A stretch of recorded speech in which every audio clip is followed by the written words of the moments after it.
Hello, my name's Zach Ross and I'm going to be speaking about Unit 2, Physical Fitness Components.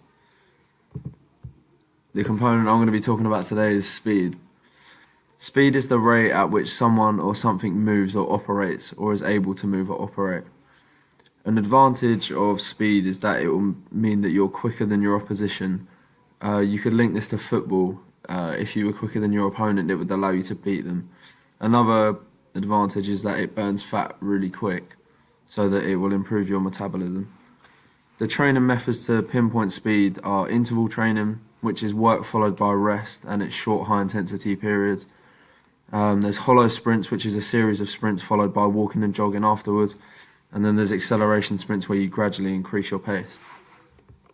If I was going to link it to a case study with a health related person, if I had a 40-year-old client who was just looking to improve their fitness, I would suggest doing hollow sprints. This is because if my client had poor joints like their back or their knees, it will allow them to get to a speed where they are comfortable and then go back to jogging. This also allows them to have control and adds an element of safety to the procedure. I would get them to sprint 10 meters, then jog 20 meters with a 10-second rest in between for 5 sets, and then do other activities of a similar kind.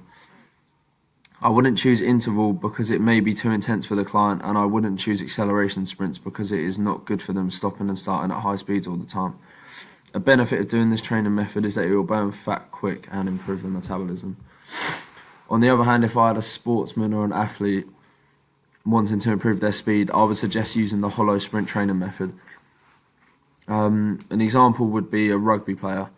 This is because it would allow them to sprint for short distances, and it would be specific to their game, as rugby players usually sprint 20 meters at a time. I wouldn't suggest the other two training methods because I feel it isn't specific to what the rugby player is trying to achieve. I would get them to do sprints for a time of 10 minutes with 5 minutes rest for 3 sets. I believe this will also keep the rugby player safe because his body is used to doing this all the time in his rugby games. So unless I give a specific overload of work, then they will be used to the demands, and it won't be too strenuous on the body, ultimately meaning that it will reduce the chance of injuries too.